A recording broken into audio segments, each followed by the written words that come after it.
Where was Jesus during the rebellion of Lucifer?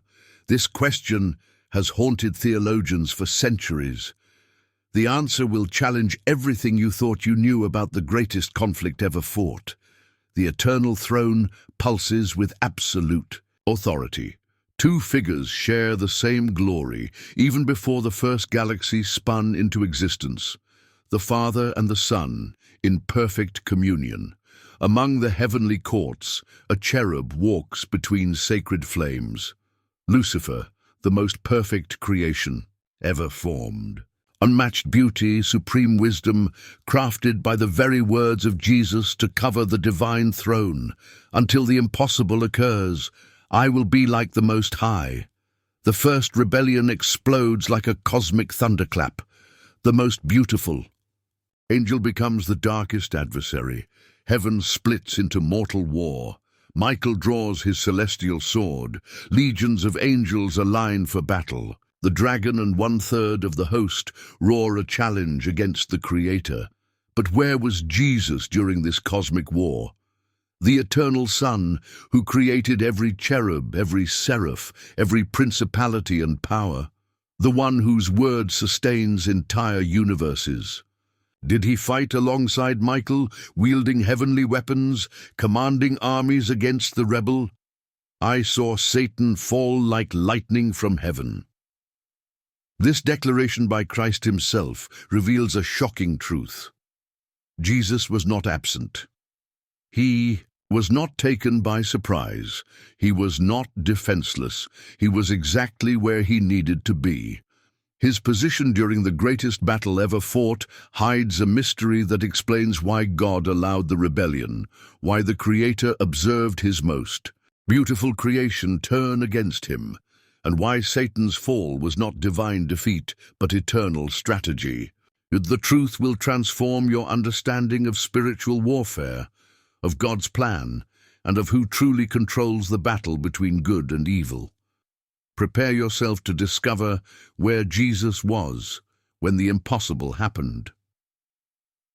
The Word who created the cherub in the beginning, before any world existed, before the first galaxy spun in the void, there was only him, Jesus, the eternal Word, sharing glory with the Father since eternity past.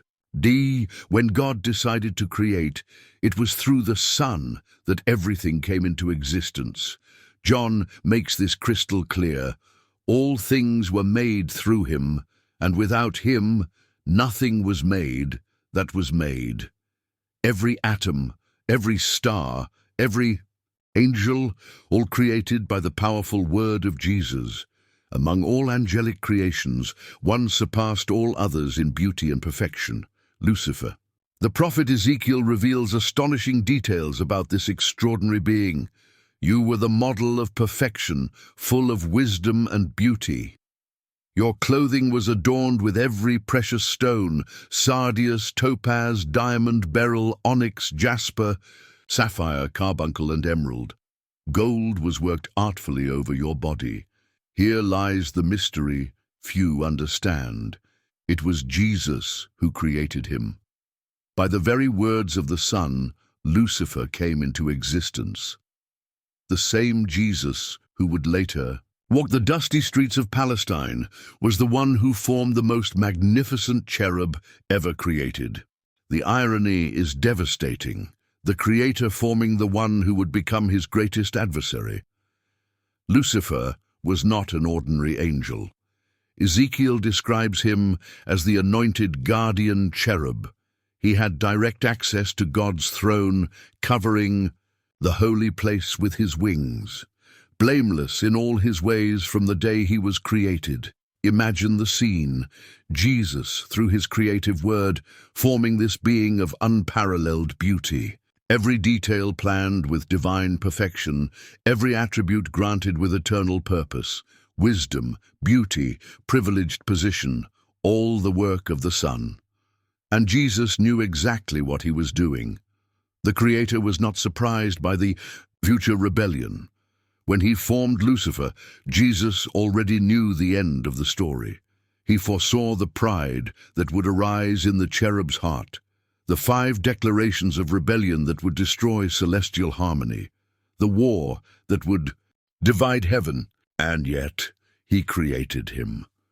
This truth reveals something profound about the nature of God. The Lord does not create by accident. Every being, every circumstance, every event serves a greater purpose within the eternal plan. Even Lucifer's rebellion was foreseen in the divine mind before the foundation of the world. Paul confirms this truth in Colossians.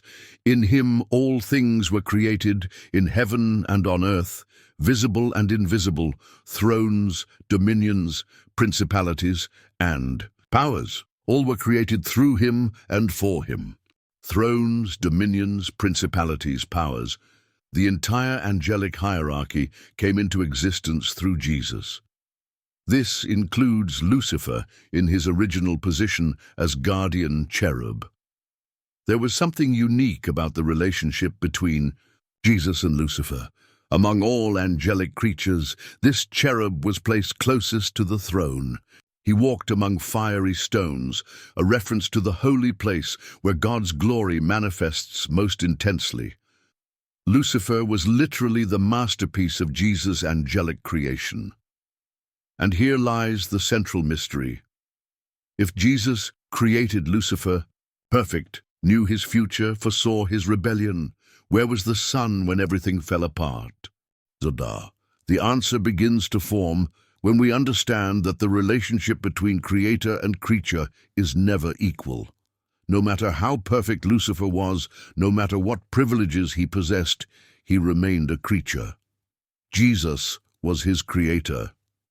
The distance between them was infinite, but Lucifer forgot this fundamental truth. The anointed cherub began contemplating his own beauty, wisdom, and privileged position, and a terrible thought was born in his once perfect heart. If he was so magnificent, why could he not be equal to God? Jesus watched everything. The Creator, seeing his most perfect creation slowly corrupt, witnessing pride grow like a cancer in a heart that was once pure, envy emerging where once there was worship, and he did not intervene. But why? Because something greater was happening, a plan encompassing not only the angelic rebellion, but the creation of man, the fall in Eden, and the incarnation of the Son to redeem what was lost. Lucifer was created with free will, the ability to choose between good and evil. Submission and rebellion was essential to his nature. Jesus did not create robots programmed to worship. He created intelligent beings capable of genuine love and consequently capable of rejection. Lucifer's first choice was worship. For an unmeasurable period, the cherub fulfilled his purpose perfectly. Covering the throne with reverence, serving with joy, worshipping with purity. But then came the second choice, and this time Lucifer chose wrong. Ezekiel's verse is devastating. You were perfect in your ways from the day you were created, till iniquity was found in you. Iniquity in the most perfect being ever created by Jesus. The impossible unfolding before the Creator's eyes. And where was Jesus at this crucial moment? He was exactly where he had always been, on the throne, sustaining all things by the word of his power, knowing the end from the beginning, allowing his creation to exercise the free will he had given. Because Jesus knew that Lucifer's rebellion, as painful as it was, would serve an eternal purpose. That it would reveal the nature of true love, show the difference between forced worship and chosen worship, and prepare the way for the greatest demonstration of love ever witnessed, the cross of Calvary. The Creator watched his masterpiece destroy itself, yet in his divine heart, the work of recreation that would restore all that was lost was already being planned. Jesus observed from the eternal throne. The Creator contemplated his angelic masterpiece beginning to unravel, not as a passive spectator, but as the one who knows the end from the beginning.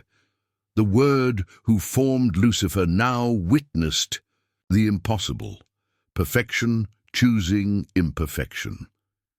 The first sign appeared as a barely perceptible crack in the cherub's soul. Lucifer gazed at his own beauty in the reflection of the precious stones adorning his being. The emeralds, diamonds, and crafted gold, all created by Jesus, became mirrors of vanity. What was meant to direct worship to the Creator began to fuel pride in the creature, and Jesus saw everything,